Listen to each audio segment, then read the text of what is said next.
안녕하세요. 사연 읽어주는 남녀입니다. 오늘도 와주셔서 감사드리며 오늘의 여성 사연자분 사연은 제가 소개해드리도록 하겠습니다. 많은 청취 부탁드리며 오늘의 사연 시작하겠습니다. 안녕하세요. 저는 딸을 제 손으로 이혼시킨 60대 친정 엄마입니다. 그게 무슨 막장 스토리냐고요? 제 이야기를 한번 들어보세요. 20살 꽃다운 나이에 결혼해 새색시가 된 저는 그로부터 10년 뒤인 30살에는 과부가 되었습니다. 남편이 맹장염에 걸려 일찍 세상을 떠났거든요. 맹장염으로 사람이 죽을 수도 있다니 요즘 사람들은 말도 안 된다고 생각할 거예요. 하지만 그때 저희는 시골에 살고 있어서 병원에 가려면 차로 1시간 이상은 나가야 했답니다. 그래서 아파도 웬만하면 참거나 집에서 민간요법으로만 치료하곤 했죠. 그러다 보니 작은 병도 큰 병으로 키우는 일이 흔했답니다. 남편도 참고 참다가 병원에 가니 이미 맹장이 터진 후였고 폐혈증이 와서 사망에 이른 거예요. 지금도 그때 생각만 하면 가슴에 커다란 돌덩이가 떨어져 꽉 막힌 것 같습니다. 저도 저지만 제 딸의 인생도 그날부터 완전히 바뀐 것 같네요. 남편이 죽었을 때 큰딸은 이제 막 초등학교에 들어간 8살이었고 늦둥이 두 아들은 2살, 1살 아무것도 모르는 핏덩이들이었거든요. 딸은 자기도 아빠를 잃었으면서 어린 동생들을 더 가여워했어요. 동생들은 이제 아빠 얼굴도 기억 못하고 살게 될 테니 너무 불쌍하다고요. 과자 사달라, 인형 사달라 보챌 줄만 알던 8살 꼬맹이가 그날부터 한순간 철이 들더군요. 남편 잃은 슬픔에 황망하게 누워있는 저에게 그 고사리 손으로 밥을 챙겨주기 시작했죠. 그리고 제 손을 꼭 잡아주며 앞으로 자기가 지켜줄 테니 힘내라고 말했습니다. 남편을 따라가고 싶다는 생각까지 하고 있던 저는 딸을 보고 정신을 차렸어요. 저 없이 어린 2 동생을 데리고 혼자 힘들게 사는 딸의 모습이 머릿속에 번뜩 스쳐갔거든요. 그래서 저는 아이들을 위해서라도 살아야겠다고 다짐하며 힘을 냈습니다. 혼자서 새 아이를 키우기 힘들었지만 저는 혼자가 아니었어요. 저희 딸이 농사 일하는 저 대신 어린 동생에게 엄마 노릇을 해주었거든요. 그 모습이 마음 아파서 친구들이랑 나가 놀라고 혼내기도 했어요. 그러면 딸은 천사같이 웃으며 이렇게 말했답니다. 엄마, 저는 친구들보다 동생들이랑 노는 게 훨씬 더 재미있어요. 친구들이랑 소꿉놀이 하면 서로 엄마 역할 하겠다고 싸우는데 여기서는 저 혼자 엄마 다 할 수 있으니 얼마나 좋아요. 말이 소꿉놀이지 동생들 씻기고 밥 먹인 게 어떻게 재미있을 수가 있겠어요? 그냥 엄마 마음 편하라고 저렇게 말을 해주는 거였죠. 8살 어린아이가 어떻게 그렇게 속이 깊을 수가 있었을까요? 저는 정말 딸 덕분에 산 거나 마찬가지랍니다. 딸이 없었다면 지금의 저도 없었을 거예요. 그래서 죽을 둥 살 둥 열심히 살았지만 세상은 만만치 않더군요.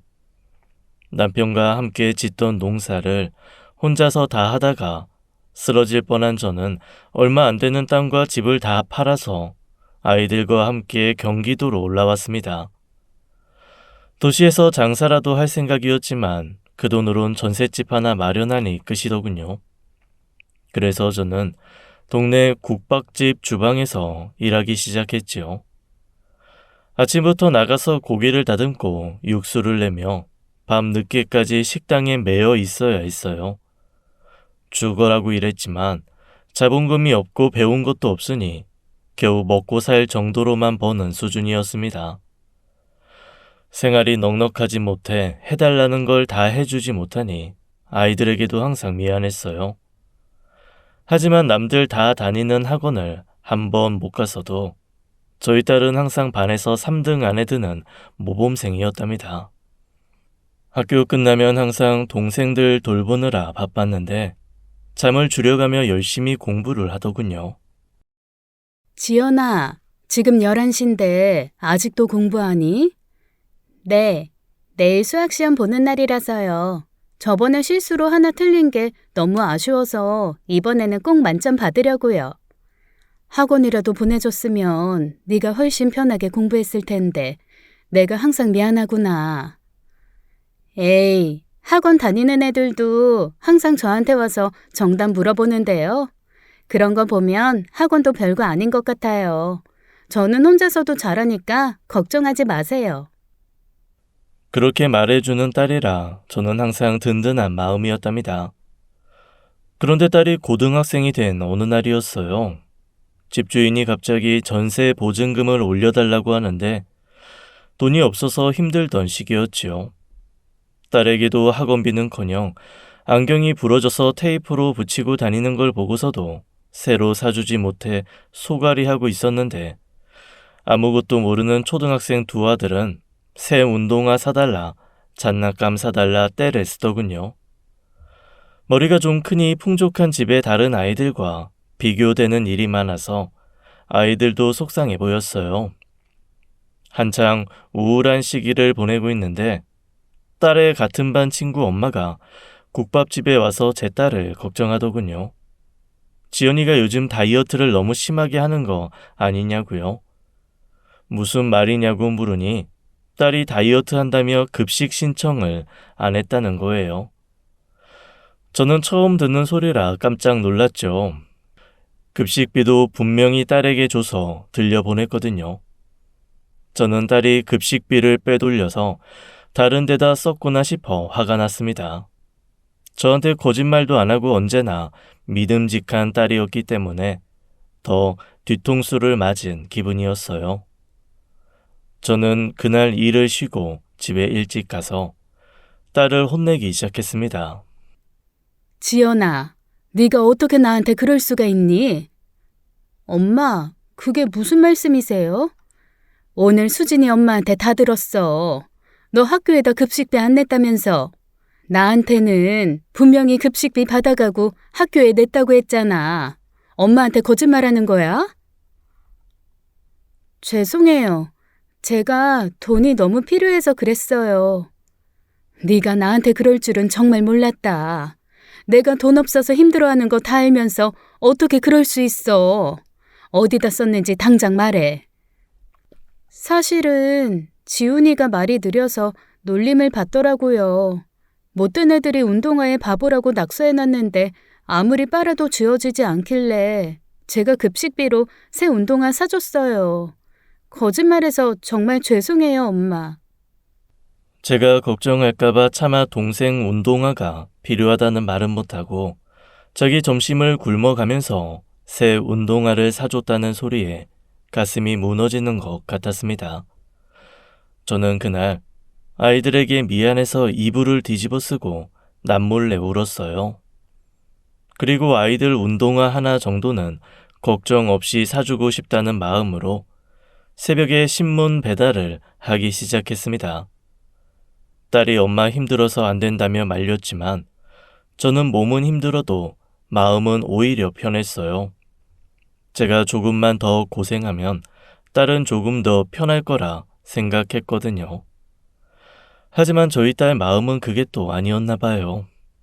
딸이 고3이 되어 입시 학원을 보내준다는 저에게 대학을 안 가겠다고 말하더군요. 자기는 엄마가 더 이상 고생하는 거 보고 싶지 않다면서 말이에요. 대신 고등학교 졸업하자마자 취업해서 동생들은 모자란 거 없이 학교 생활 해줄 거라고, 동생들 학원도 대학도 다 자기가 벌어서 보낼 거라고요. 저는 공부 잘하는 딸이 아까워서 어떻게든 대학을 보내주려고 말렸지만 딸의 결심은 확고했고 고등학교 졸업하자마자 바로 가까운 화장지 제조 공장에 취업했습니다. 일도 잘하고 성품도 착해서 동료에게 사정이 생기면 나서서 추가 근무까지 다 해주는 성실한 딸은 공장에서도 금세 인정받아 누구보다 빠르게 승진했지요. 돈도 열심히 모아서 두 동생은 누나가 못했던 것들을 대신 다 해보라며 학원도 보내주고 브랜드 신발도 사주고 제주도로 수학여행도 보내주었답니다. 그렇게 몇 년이 지난 후에는 그동안 모은 돈에다가 자기 이름으로 대출까지 받아서 저에게 김밥 가게도 차려줬지요. 15년 동안 남의 가게에서 일하던 제가 딸 덕분에 처음으로 제 가게를 갖게 된 거예요. 저는 딸에게 고마운 마음으로 열심히 일했어요. 다행히 장사는 그럭저럭 장사가 잘 돼서 저희는 넉넉하진 않지만 돈 걱정 없이 살게 되었답니다. 그래서 딸이 모은 돈과 김밥 가게를 하며 번 돈으로 두 아들을 무사히 대학에 보낼 수 있었지요. 동생들 입학식 날 자기가 대학에 간 것처럼 기뻐하는 딸을 보며 저도 눈물이 나더군요. 그동안 고생했던 날들이 주마등처럼 스쳐 지나가는 기분이었어요. 숨을 좀 돌리니까 이제 30살이 다 되어가는 딸이 걱정되기 시작했습니다. 대학은 못 나왔어도 누구보다 야무지고 똑똑한 딸, 회사에서도 인정받아 최연소 팀장까지 된 능력 있는 딸. 하지만 번 돈은 다 엄마랑 동생들을 위해서만 쓰려고 하는 착한 딸. 계속 옆에 두면 평생 가족을 위해 희생만 할 것 같아서 더 이상은 안 되겠다. 시집을 보내야겠다 마음먹었습니다. 지연아, 동생들 다 잘 키워서 대학까지 보냈으니 너도 이젠 동생들 걱정, 엄마 걱정 그만하고 네 인생 찾아야지. 좋은 사람 만나서 결혼해라. 저는 평생 엄마 모시고 살 건데요. 넌 남들 공부하고 연애하는 20대를 가족을 위해 희생하느라 다 썼잖아. 그만큼 했으면 됐어. 더 이상은 엄마가 미안해서 못 본다. 희생이 아니라 제가 좋아서 한 일이에요. 엄마 조금이라도 편하게 해드리고 동생들 잘 키우는 게 제 보람이고 행복인걸요. 엄마도 그래. 네가 잘 되고 네가 편해지는 게 내 행복이고 보람이야. 동생들한테는 대학 등록금 주는 걸로 엄마 할 일 다 했으니 이제부터 버는 돈은 다 네 결혼 자금으로만 쓸 거야. 그러니까 너도 이제는 가족한테 돈 쓰지 말고 널 위해서만 모으렴. 엄마는 너 꼭 결혼시킬 거야. 그때 저는 시집 보내면 딸이 집안 걱정은 있고 편하게 살 거라 생각했던 것 같아요. 그래서 딸을 결혼시키려고 했으며 여기저기 선자리를 알아보던 와중에 옆 건물 미용실 사장이 괜찮은 남자를 소개해 주더군요. 자기 조카가 경찰 공무원인데 어릴 때부터 봐오길 성실하고 심성도 바르고 얼굴도 요즘 인기 많은 트로트 가수를 빼닮은 훈남이라는 거예요. 무엇보다 얼마 전에 미용실에 들렀던 조카가 우연히 저희 딸을 보고 만나보고 싶어 했다고요. 대학을 못 나온 것도 미리 얘기했지만 괜찮다고 오히려 가족들 위해서 그런 거라니 존경스럽다고까지 했다더군요. 저희 딸의 진가를 알아주는 사람이 나타난 것 같아 너무 행복했답니다. 기쁜 마음에 딸에게 전화를 걸었는데 전화를 안 받았어요. 오늘은 분명 쉬는 날이라고 했는데 이상하더군요. 일하는 게 아니라면 제 전화를 안 받은 적이 없었거든요. 엄마의 예감일까요? 그때부터 왠지 불안한 마음이 들기 시작했죠. 걱정되는 마음에 여기저기 전화를 돌리다가 청천벽력 같은 소식을 들었습니다. 혹시 김지연 씨 어머님 되시나요? 네, 제가 지연이 엄마인데 누구시죠? 혹시 우리 지연이한테 무슨 일 있나요? 저는 지연 씨와 함께 일하는 사람인데요. 죄송하지만 오늘 공장에서 사고가 좀 있었어요. 지연 씨가 현장에서 다쳐서 병원에 실려갔어요. 우리 지연이가 다치다니 그게 대체 무슨 말씀이세요? 그럴 리가 없어요. 잘못하신 걸 거예요. 저희 딸 오늘 쉬는 날이라 공장에 안 나갔다고요. 그리고 지연이는 이제 현장 일 안 하는데 다른 직원을 착각하신 거예요. 저희 딸일 리 없어요. 오늘 신입 직원 하나가 갑자기 일을 그만두고 도망가는 바람에 이 지연 씨가 대신 나와서 현장 근무 도와줬거든요. 그런데 화장지 누르는 롤러와 작업대 사이에 다리가 끼어서 그만. 그 얘기를 듣던 저는 갑자기 눈앞이 하얘지면서 정신을 잃었습니다. 안 그래도 공장에서 게임 사고가 나 팔다리를 잃거나 심하면 목숨까지 잃는 사람이 뉴스에 자주 나왔거든요. 그걸 볼 때마다 남의 일 같지 않아서 딸에게 항상 조심하라고 당부했었죠. 딸이 승진한 후 사무직이 돼서 이젠 그런 사고가 날 일은 없겠다 싶어 마음 났었는데 착한 저희 딸이 또 대신 근무를 나갔다가 사고를 당한 거예요. 병원에서 정신을 차린 저는 딸의 수술실 앞으로 달려가 펑펑 울었습니다. 하늘도 무심하시지 평생 착하게만 살아온 딸에게 이게 무슨 날벼락인가요? 저는 간절한 마음으로 기도를 했습니다. 제발 저희 딸을 살려만 달라고요. 다리가 없어도 좋고 걷지 못해서 업고 다녀야 해도 괜찮으니 살려만 주시라고요. 그렇게 지옥 같은 시간이 흐르고 수술이 끝난 딸이 중환자실로 옮겨졌습니다. 며칠간 사경을 헤맨 끝에 깨어나더니 저를 보자마자 이렇게 말하더군요. 엄마, 살이 왜 이렇게 많이 빠졌어요? 나 때문에 걱정하느라 밥도 못 먹고 있었구나. 미안해요. 네가 미안할 게 뭐가 있어. 내가 미안하지. 나 때문에 네가 대학 대신 공장에 나가서 일하다가 사고까지 당하고 내가 정말 죄인이다. 이게 다 나 때문이야. 엄마가 무슨 죄인이야. 마음 아프게 그런 말 하지 마세요. 그냥 내가 운이 나빴던 거니까 걱정 마세요. 살아있으니까 앞으로 다 괜찮아질 거예요. 그래, 살았으니까 다 됐어. 살아줘서 고맙다. 정말 애썼어. 앞으로도 엄마만 두고 절대 어디 안 갈 거니까 걱정하지 마세요. 죽을 고비를 넘기고 돌아와서도 제 걱정부터 하는 착한 우리 딸. 딸은 그 사고로 다리를 절게 되었지만 저는 딸을 살려주신 것만으로도 정말 감사하다고 세상의 모든 신께 기도를 드렸습니다. 장애가 생겼지만 딸은 긍정적으로 생각하려고 노력했어요. 비상정지 버튼을 금방 눌러준 동료 덕분에 이 정도에 그쳤으니 감사한 일이라고 두 다리가 잘 붙어있고 혼자 걸을 수도 있으니 이 정도 장애는 아무것도 아니라고 해요. 그리고 치료를 받으면 나아질 수 있다는 희망으로 열심히 재활 치료도 받았습니다. 하지만 계속 희망 고문만 하고 낫지 않는 치료는 사람 피 말리는 일이더군요. 결국 여기서 더 나아지기는 힘들 거라는 말에 저희는 재활 치료를 포기했습니다. 딸은 힘든 걸 티내지 않으려고 제 앞에서 일부러 웃고 씩씩한 척했지만 밤에 딸아이 방에서 우는 소리가 새어나와 저도 같이 눈물 적시는 날이 많아졌어요. 저는 딸에게 앞으로는 내가 다 케어할 테니 한동안 쉬면서 여행도 가고 좀 편하게 살라고 했죠. 하지만 딸은 일을 하지 않으면 쓸모없는 사람이 되는 기분이라며 김밥 가가에 나왔습니다. 일을 시작하니 좀 기운을 차리는 것 같아 저도 마음이 놓였어요.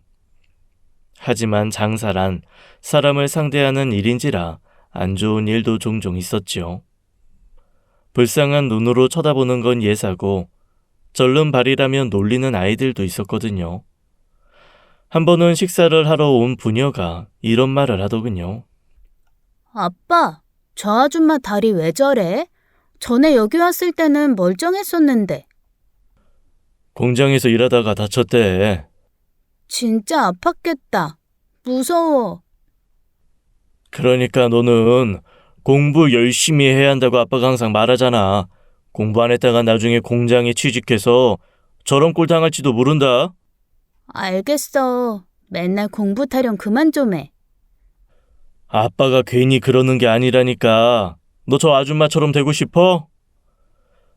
저는 개념 없는 부녀를 당장 쫓아냈지만 딸이 이미 그 이야기를 들은 후였어요. 눈물을 뚝뚝 흘리는 아이를 보며 제 가슴도 찢어지는 것 같았지요. 너무 속상했지만 세상엔 나쁜 사람들이 많았기 때문에 제가 영원히 막아줄 수는 없는 일이었기에 제가 없어도 저런 사람들에게 지지 않고 한 소리 할 수 있는 강한 사람이 되기를 바라며 김밥 가게에 나오는 걸 억지로 막지는 않았어요. 그런데 어느 날 저녁 아저씨 손님 2명이 저희 가게에 왔어요.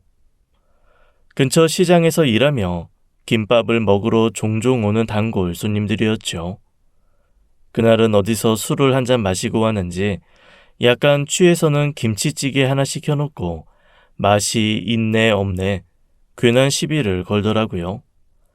제가 상대를 해주지 않았더니 갑자기 옆에서 김밥 말고 있던 저희 딸을 보고 자기들끼리 뒷담화를 하기 시작하더군요. 얼굴 반반한 여자애가 다리를 다쳐서 아깝다고 말이에요. 그리고 여기보다는 술집에 나가서 일하는 게 더 편하고 돈도 잘 벌지 않겠냐고 말하는데 그 말을 듣는 순간 분노가 치밀어 오르더군요. 제가 화를 내자 둘은 적반하장으로 소리를 지르며 다른 손님들이 다 나가게 만들었습니다. 그래서 경찰을 불렀더니 그 앞에서도 갑자기 친한 척하며 자기는 그런 적 없다고 무고죄로 고소한다고 협박하더라고요. 그래서 저는 핸드폰에 녹음된 2사람의 목소리를 들려줬습니다. 그때 마침 제가 거래처에 전화를 하고 있었거든요. 제 핸드폰은 통화 녹음 기능이 있어서 모든 통화가 자동으로 녹음되게 설정해둔 상태라 그 자들의 목소리까지 다 들어가 있었습니다. 녹음 파일을 들려주자 2사람의 얼굴이 빨개지더군요. 여기 이렇게 증거가 다 있는데 이래도 거짓말할 거예요? 경찰 선생님들, 저 사람들 성희롱의 영업방해로 당장 데려가세요. 저희가 술에 취해서 잠시 제정신이 아니었나 봐요. 절대 일부러 그런 거 아닙니다. 안 그러냐? 그럼요. 거짓말을 한 게 아니라 저희가 무슨 말을 했는지 기억도 못했어요. 술 취해서 그런 거니까 한 번만 봐주세요. 잘못했습니다. 선처는 없습니다. 따로 성희롱 고소할 거니까 기다리세요. 최 사장. 이웃끼리 뭐 이런 걸로 가지고 고소식이나 해. 같이 장사하는 입장에서 좀 너무한 거 아니야? 너무한 건 딸버린 애한테 술집 타령이나 한 당신들이지. 늙을 거면 곱게 늙어야지. 나이 먹고 추하게 대체 뭐 하는 짓이야? 추하다니. 솔직히 내가 없는 말 했어. 다리도 이렇게 아픈 애를 엄마가 식당에 데리고 와 고생시키니까 한 말이잖아. 술집 나가면 그래도 앉아서라도 일할 거다 싶어서 한 말인데 내 말이 틀려? 그게 어떻게 성희롱이야? 이 양반이 그래도 정신을 못 차리네. 그래, 틀렸는지 맞았는지 네 아들한테 가서 물어보자. 당신 아들 저기 사거리에 있는 은행에 다닌다고 맨날 자랑했지? 그렇게 당당하다면 내가 내일 당신 아들 일할 때 찾아가서 사람들 다 있는 앞에서 이거 들려주면서 물어볼게. 당신 말이 맞는지 틀렸는지. 그래도 되지? 그러자 그 주정뱅이 얼굴이 더 시뻘개져서 저와 딸 앞에 무릎을 꿇더군요. 자기가 한 일 때문에 자기 아들이 망신을 당할까봐 무서워진 모양이었어요. 사과를 받아도 분이 풀리지 않는 저는 그 남자들을 그대로 경찰에 넘겨 처벌받게 했습니다. 그리고 다음 날 시장 바닥에 딸버린 아이를 성희롱했다는 소문을 다 내서 근처에서 얼굴도 들고 다니지 못하게 만들어버렸어요. 지금 생각해도 그때 참 잘했다 싶습니다. 자기 아들 귀한 줄 알면 남의 딸도 귀한 것도 알아야지 하니까요. 몇 년 후 저희 집안에 좋은 일이 생겼습니다. 둘째가 결혼하고 싶은 여자가 있다며 집에 데려온 것이지요. 오랜만에 집안에 경사가 생기니 분위기가 좋아지고 딸도 기운을 차린 것 같았어요. 저와 함께 열심히 결혼 준비를 하며 즐거운 시간을 보냈답니다. 그런데 상견례를 할 날이 다가오자 눈에 띄게 안색이 안 좋아지더군요. 그리고 자기는 바빠서 상견례에 못 나가겠다고 하기에 제가 바쁜 일을 해결해 주니 이번엔 몸이 안 좋아서 못 나가겠다고 하는데 아무리 봐도 핑계 같은 거예요. 누나가 상견례 자리에 안 나간다고 하자 둘째가 서운하다며 화를 내는데도 딸은 아무 말 못하고 가만히 한숨만 쉬고 있더군요. 걱정이 된 제가 딸에게 다가가 물었습니다. 지연아, 너 혹시 이 결혼에 마음에 안 드는 게 있니? 그래서 상견례 자리에 나가지 않으려는 거야? 마음에 안 들기는요. 그런 거 절대 아니에요. 그럼 대체 왜 그러는 거야? 아빠 없는 나한테는 누나가 아빠나 마찬가지였는데 누나 없이 상견례를 하는 게 말이 돼? 왜 그러는 건지 제대로 말을 해봐. 잠시 눈물만 뚝뚝 흘리던 딸이 결국 입을 열었습니다. 사실은 내가 몸이 온전치 않으니까 혹시 흠잡힐까봐 걱정돼서 그래. 첫인상이 얼마나 중요한 건데 나 때문에 사돈 쪽에서 우리 집안을 무시하거나 안 좋게 보면 어떻게 해. 그러면 너희 결혼에 지장 생길 수도 있잖아. 다리 때문에 자존감이 많이 낮아졌다는 건 알고 있었지만 혼자서 그런 걱정까지 하고 있었다니 제 가슴이 찢어지는 것 같더군요. 둘째도 놀랐는지 한동안 말이 없다가 잠시 후 자기 누나를 꼭 안아주며 말했습니다. 그런 말이 어딨어. 누나가 없으면 지금의 나도 없었다는 거 여자친구한테 다 이야기했고 장인어른 장모님 되실 분들께도 미리 다 말씀드렸어. 정말 훌륭한 누나라고 칭찬 많이 해주셨는걸. 정말? 장애 있는 시누이가 생기는 건데 부담스러워하지 않으셔? 그런 분들이면 내가 결혼할 마음 먹지도 않았지. 신우 될 사람이 너무 착한 것 같고 남매끼리 우애 깊은 게 보기 좋다고. 혜주가 외동딸이라 외롭게 자랐는데 자매처럼 지내면 되겠다고 좋아하시더라. 정말이야? 다행이다. 내가 너한테 짐이 될까봐 얼마나 걱정했다고. 그런 일 절대 없으니까 앞으로도 절대 그런 생각은 하지 마. 누나는 나한테 짐이 아니라 평생의 은인이야. 직접 만나본 사돈 어른들은 이야기 들은 것만큼 정말 좋은 분들이셨고 착하고 싹싹한 며느리가 생긴 덕분에 집안 분위기는 더 좋아졌어요. 얼마 후 셋째도 여자친구가 임신을 해서 급하게 결혼하다 보니 1년 만에 저희는 4식구에서 딸과 저만 남은 단촐한 2식구가 되었죠. 딸도 빨리 결혼시키고 싶었지만 딸은 다리 때문에 여전히 자신감을 잃은 상태라 저도 굳이 재촉하지 않았습니다. 시간이 좀 더 지나면 괜찮아질 거라 믿으며 하루하루 열심히 살았죠. 딸도 김밥 가게를 더 크게 키우고 싶다며 열심히 가게 일에 매진했어요. 그런데 어느 날 근처 복덕방 할아버지가 사진을 하나 가져와 보여주시더군요. 어이 제사장, 이것 좀 봐요. 이놈이 내 조카야. 아, 그 딸기 농사 지으신다던 조카분이요? 할아버지랑 많이 닮으셨네요. 그렇지. 나 닮아서 아주 듬직하니 잘생겼어. 내가 아주 아끼는 조카인데 이 최사장 딸이랑 둘이 잘 어울릴 것 같아서. 어때?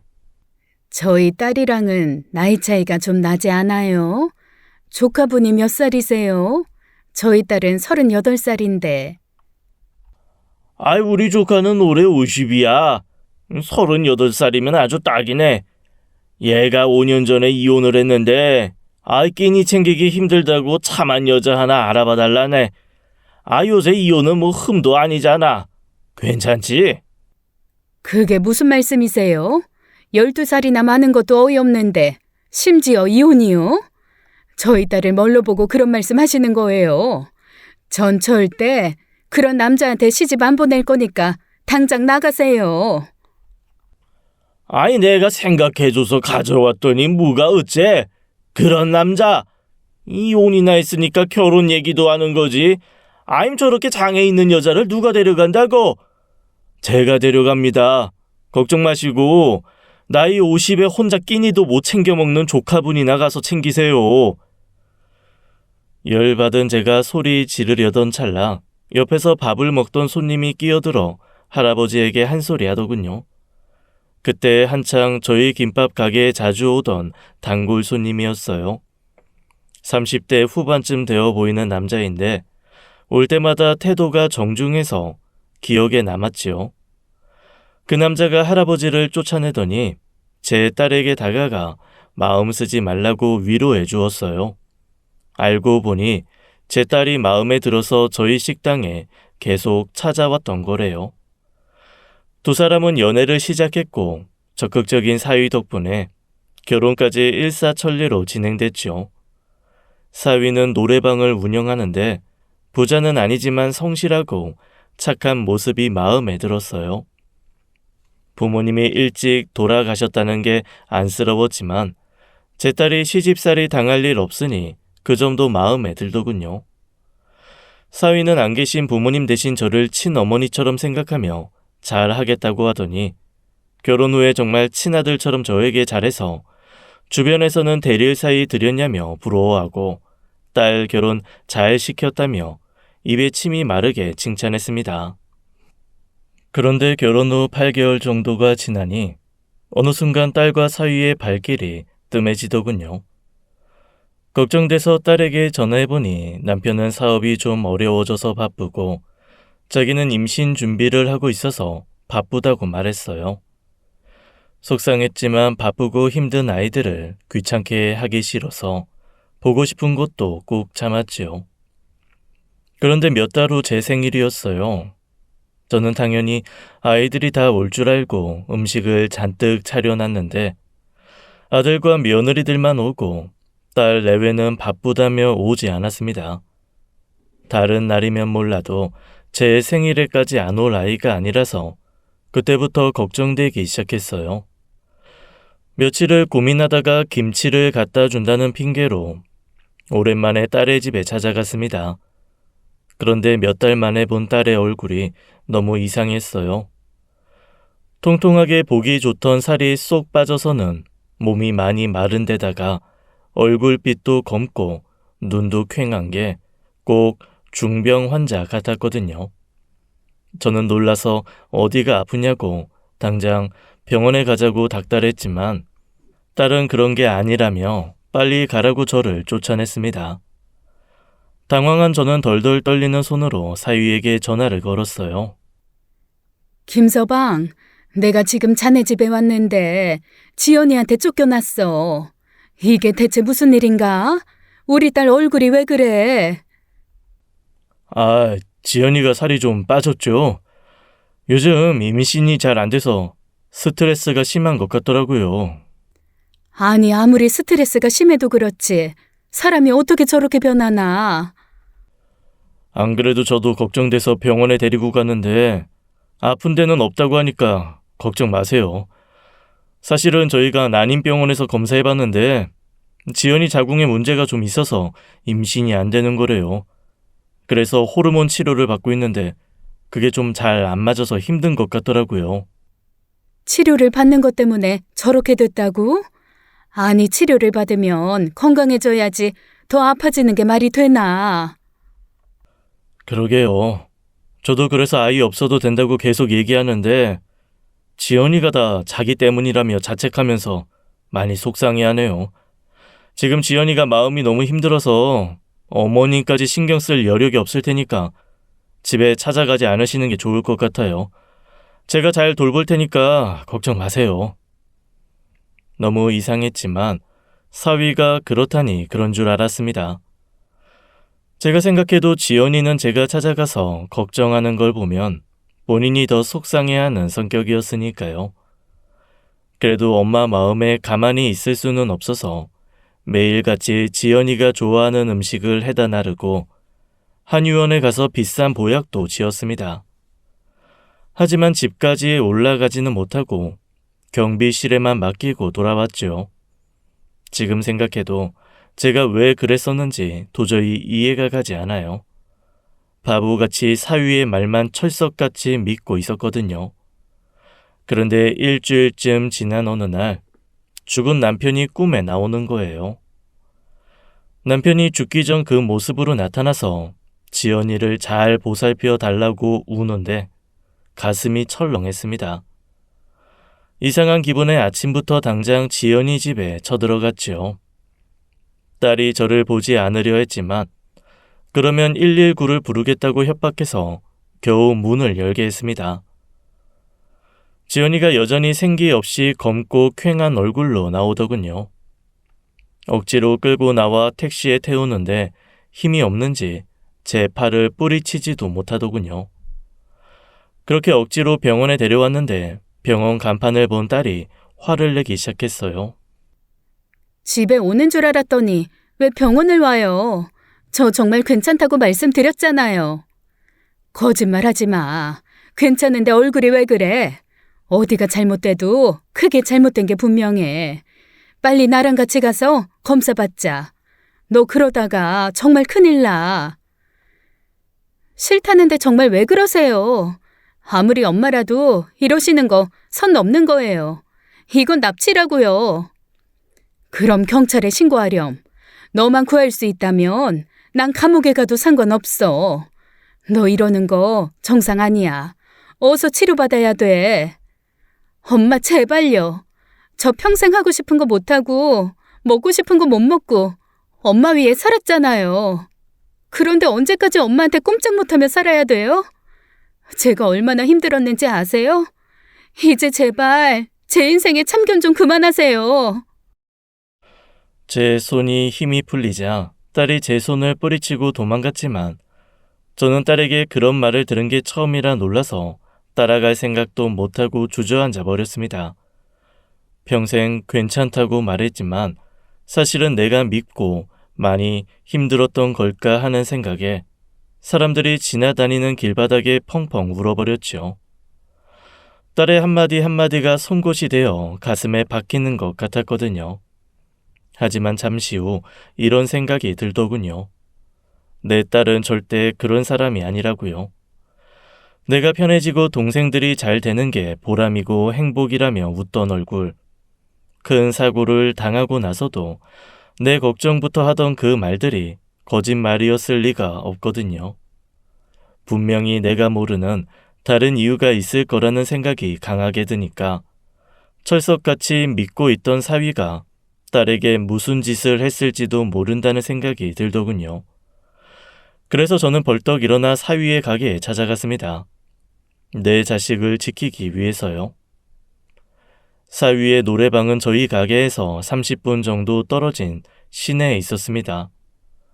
그동안 사위의 노래방 위치는 알고 있었지만 괜히 부담스러울까 싶어 한 번도 찾아간 적은 없었어요.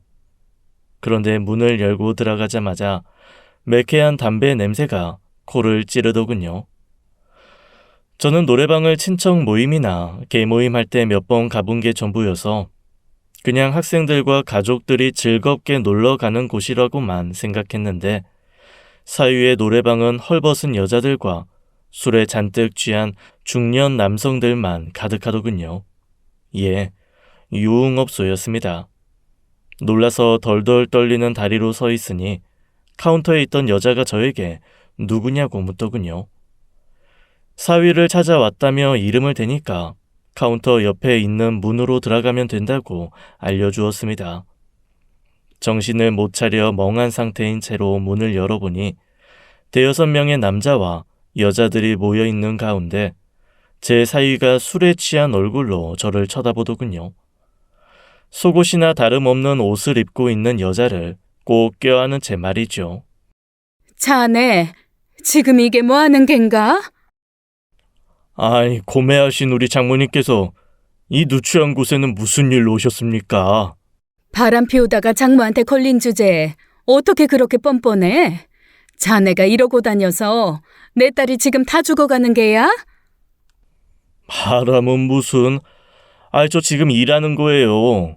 제 직업이 직업이니만큼 손님 접대 이렇게 합니다.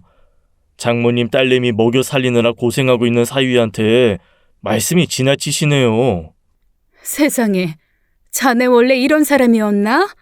내 딸 잘 돌보겠다며. 나한테 걱정 말라며. 거참 시끄럽네.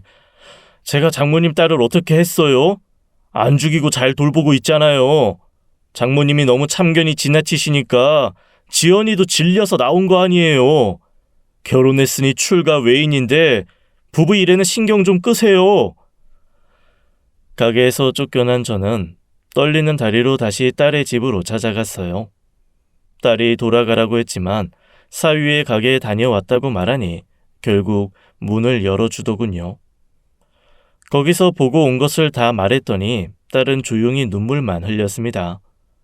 제가 결혼할 때 너무 기뻐했기에 사실을 알면 속상해할까봐 참고 살려고 했다더군요.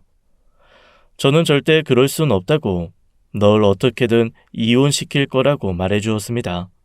딸은 제 결심을 돌릴 수 없다는 걸 깨달았는지 알겠다며 이혼할 때를 대비해요. 자기도 증거를 모아두었다며 영상 하나를 보여주었습니다. 아파트 엘리베이터에서 찍힌 CCTV 촬영본이었는데 그 안에는 사위에게 짐승처럼 발길질을 당하는 딸의 모습이 담겨 있었습니다.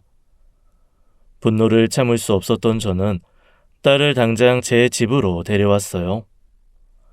두 아들까지 모두 소집해서 그동안의 일을 들어보니 가관이더군요. 사위는 제 딸이 저에게 김밥 가게를 차려줬다는 소문을 듣고 숨겨둔 재산이 많을 거라 여겨 접근했다고 합니다. 공장에서 일하다가 다쳐 장애를 입었으니 보상금도 두둑이 챙겨뒀을 거라 생각한 것이지요. 그런데 얼마 받지도 못한 보상금은 이미 치료하는 데 다 써버린 뒤였고 저희 집안 재산도 김밥 가게 보증금과 제가 사는 집 밖에는 없다는 걸 알게 된 후 딸에게 함부로 하며 당장 가게와 집을 빼서 돈을 가져오라고 협박을 했다네요.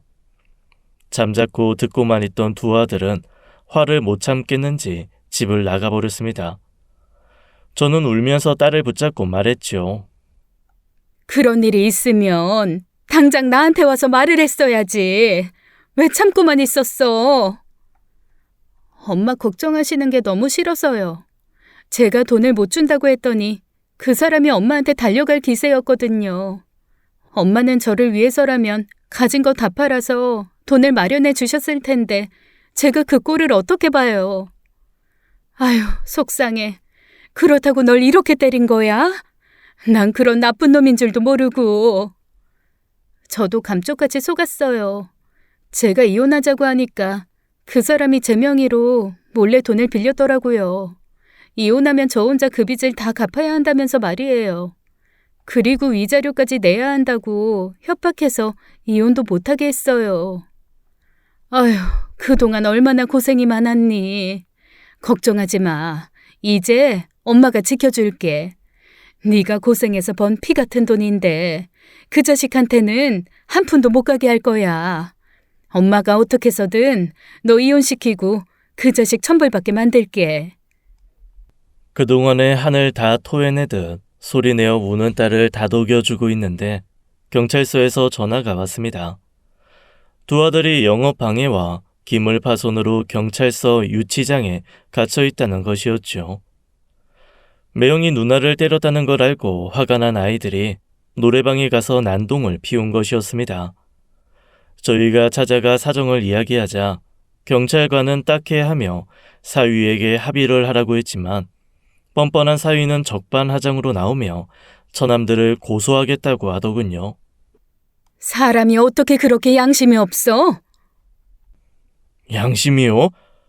깡패 같은 장모님 아들들이야말로 양심이 없는 거지요. 장모님이 처치곤란 절름발이 딸 때문에 고생하시는 거 안쓰러워서 대신 데리고 살아드렸을 뿐인데 제가 대체 뭘 잘못했습니까? 처치곤란이라니. 어디 뚫린 입이라고 말을 함부로 해? 나한테 세상에서 가장 소중한 아이야. 그렇게 소중하면 위자료로 한 5억 주시든가요. 그러면 바로 이혼해드리고 합의도 해드릴게요. 그만해. 당신이 나한테 함부로 하는 건 참아도 내 가족 건드리는 건 못 참아. 당장 내 동생들 풀어줘. 안 그러면 나도 당신이 나 때린 거 신고할 거야. 내가 널 때렸다고? 증거 있어? 이게 어디서 생사람을 잡아? 여기, 당신이 나 때렸던 날 전부 다 사진 찍어뒀어. 딸이 핸드폰을 내밀더니 사진첩 보안 폴더에 있던 사진을 하나하나 넘겨 보여주었습니다. 멍든 팔과 다리, 얼굴까지 수십 장의 사진이 찍혀있더군요. 기세등등하던 사위의 얼굴에서 핏기가 싹 가셨습니다. 이 정도면 증거로 충분하지? 너 미쳤어? 음침하게 이런 건 언제 다 찍어뒀어? 당장 지워! 합의서 먼저 써. 그러면 핸드폰에 있는 사진 다 지워줄게. 저는 딸을 말리려 했지만 딸이 뭔가 생각이 있다는 듯 가만히 있으라고 눈짓하더군요. 불안했지만 그냥 딸을 믿고 지켜보았습니다. 결국 고민하던 사위는 합의서를 제출했고 딸은 사위 앞에서 그 사진들을 모두 지워주었습니다. 집에 돌아가는 길에 그 이야기를 들은 두 아들은 속상해했지요. 누나 미쳤어? 그걸 지워주면 어떡해? 미안해. 우리가 생각 없이 나서는 바람에 누나가 또... 걱정하지 마. 저거 다 지워봤자 상관없어. 그 자료들 이미 다 내 노트북에 옮겨놨거든. 뭐라고? 아니, 사진이 그게 다가 아니야? 노트북뿐만 아니라 USB에도 저장해두고 메일로도 보내놨어. 근데 나는 분명히 핸드폰에 있는 사진만 지워준다고 했잖아. 그러니까 거짓말한 건 아니야. 똑똑한 저희 딸 덕분에 그제야 저희는 한숨 돌리며 다 같이 웃었답니다. 그날부터 저희는 어떻게 해야 사위에게 복수하고 딸을 무사히 이혼시킬 수 있을지 고민했습니다.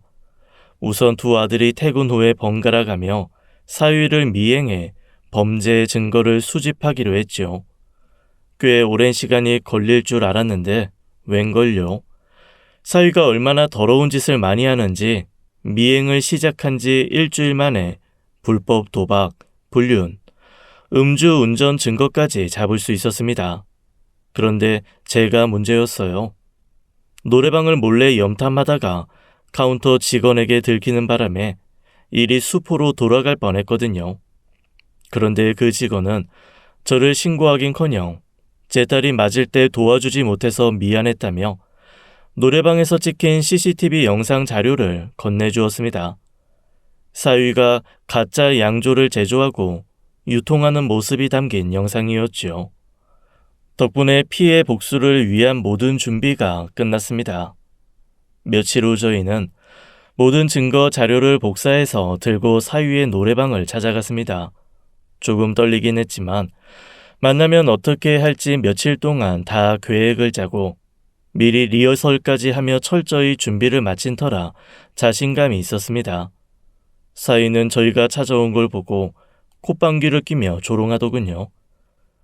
그렇게 우르르 찾아오면 제가 무서워서 도망이라도 칠 줄 알았어요? 다 같이 와서 뭐 하려고요? 또 깽판이라도 치시게? 그래도 가족이었으니 마지막으로 기회 한번 주러 왔네. 지연이 몫으로 만든 빚 다 갚고 조용히 이혼 서류에 도장 찍게. 안 그러면 정말 가만두지 않을 거야.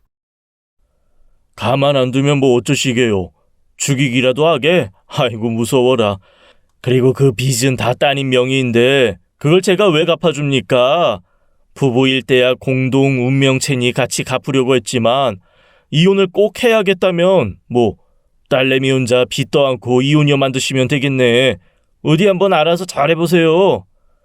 정말 뻔뻔하고 파렴치한 인간이네.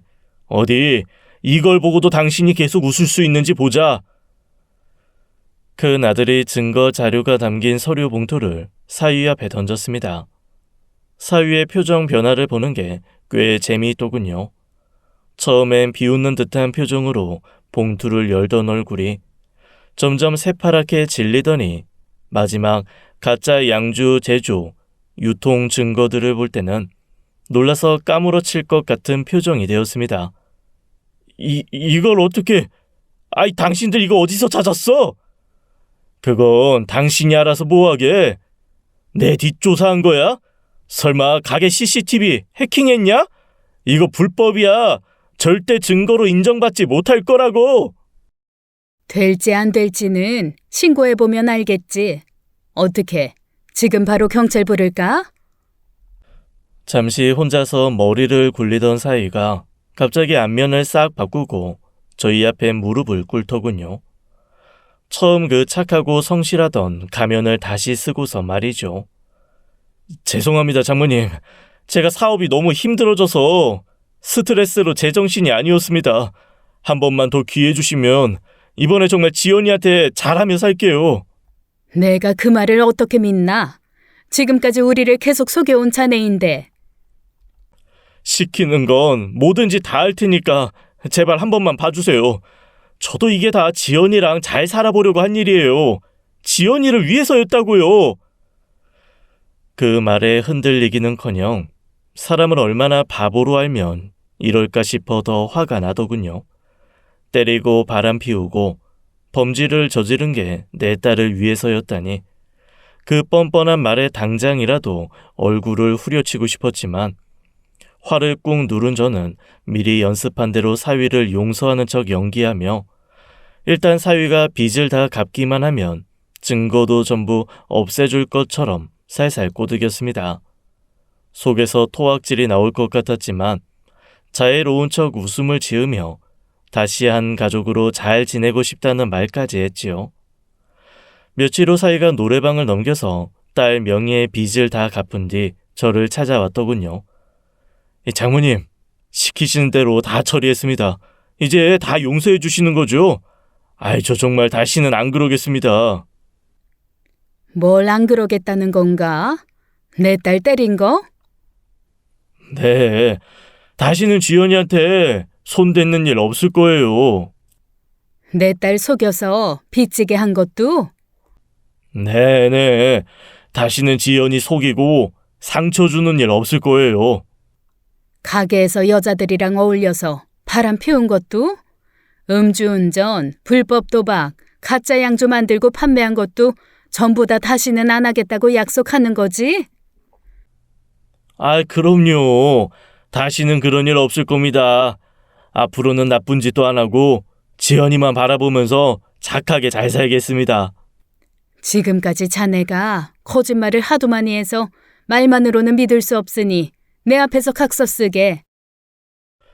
사위는 제 말에 꼼짝 못하고 무릎까지 꿇은 채 각서를 작성했고 저는 사위가 보는 앞에서 전에 보여주었던 자료들을 모두 불에 태웠습니다. 사위는 저희가 자기를 다 용서받고 끝난 줄 알고 안심하며 돌아갔지요. 하지만 사실 이건 다 속임수였습니다. 그날 보여주었던 건 전부 다 복사본이었거든요. 그리고 저는 사위와의 대화를 모두 녹음했습니다. 사위가 쓴 각서 역시 제가 말한 모든 범죄 행위를 자기가 한 게 맞다는 자백서나 다름없었죠. 저희가 수집한 증거들은 다 몰래 찍은 것이라 증거로 채택되지 않을 수도 있어서 더 확실한 증거가 필요했기에 이런 속임수를 쓴 거였어요. 다음날 저희는 사위에게 이혼 소송을 걸었습니다. 불륜과 폭행에 대한 자료가 많아서 위자료를 받아내고 딸을 이혼시키는 데 성공했지요. 하지만 귀한 제 딸을 괴롭혔는데 겨우 이 정도로 끝낼 수는 없었습니다. 저는 사위의 범죄 증거 자료 원본과 그걸 인정한 녹음 파일에 각서까지 모두 챙겨서 경찰서에 제출했어요. 얼마 후 사위가 경찰들에게 잡혀가는 모습을 지켜보는데 얼마나 속이 시원하던지요. 10년 묵은 채증이 내려가는 기분이라는 게 어떤 건지 처음으로 깨달았습니다. 자기 손으로 자기 죄를 인정하는 각서까지 썼던 사위는 재판에서 꼼짝없이 유죄 판결을 받았고 지금 감옥에 갇혀 있습니다. 요즘 쓰는 말로 지팔직곤이라고 한다지요. 자기 팔자 자기가 꼰다. 양심 없는 짓으로 자기 인생 대차게 말아먹은 파렴치한 범죄자에게 딱 걸맞는 결말을 선물해 줄 수 있어 통쾌했습니다. 일이 다 잘 마무리되자 그제야 한숨 돌리고 기뻐하는 저희와 달리 딸은 여전히 우울해 보였습니다. 왜 그러냐고 물으니 잘 사는 모습을 보여주지는 못하고 저와 동생들을 고생시키는 게 너무 미안하다며 펑펑 울더군요. 평생 잘 해준 것도 없이 고생만 시키고 키웠는데 자기가 제일 힘들 때는 저희 생각부터 하는 딸이라 더 마음이 아팠습니다. 저는 앞으로 함께 행복하기만 해도 부족한 시간이라며 절대 서로 미안해하지 말자고 약속했어요. 그리고 저부터 딸에게 미안해하지 않기 위해서라도 그동안 해주지 못했던 것을 다 해주기로 마음먹었지요. 우선 고등학교 다닐 때 돈이 없어서 제주도로 수학여행 못 보내준 게 한이었기 때문에 제주도 가는 비행기 티켓부터 끊었습니다. 단 둘이 가는 여행은 처음이라 설레는 마음으로 짐을 싸고 있는데 초인종이 울리더군요. 두 아들이 찾아와서 딸에게 커다란 쇼핑백을 건네주었습니다.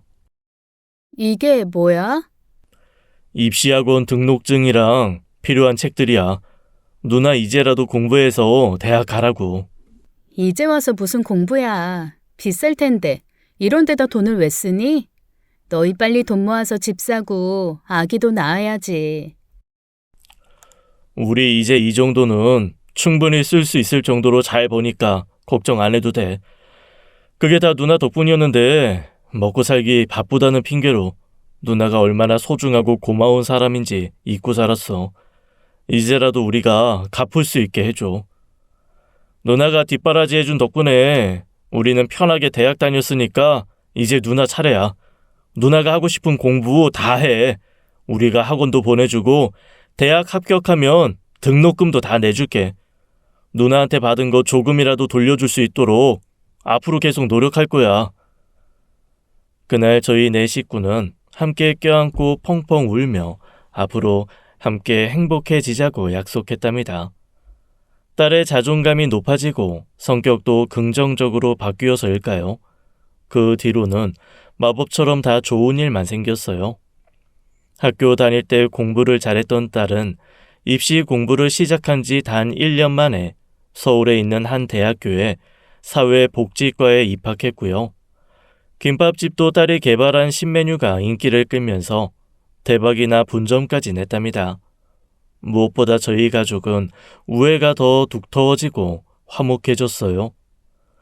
나쁜 일을 함께 헤쳐나가며 더 단단해진 저희는 평범한 하루하루가 얼마나 감사한지, 가족이 얼마나 소중한지 깨닫게 됐거든요. 이 이야기를 듣고 계신 분들 중에도 지금 힘든 시기를 보내시는 분들 많으실 거예요. 하지만 오늘 힘들다고 절대 좌절하지 마세요. 전화 위복이라고 하지요. 재앙과 근심, 걱정이 바뀌어 오히려 복이 된다는 말처럼 여러분들에게도 언젠가는 꼭 복이 찾아올 테니까요.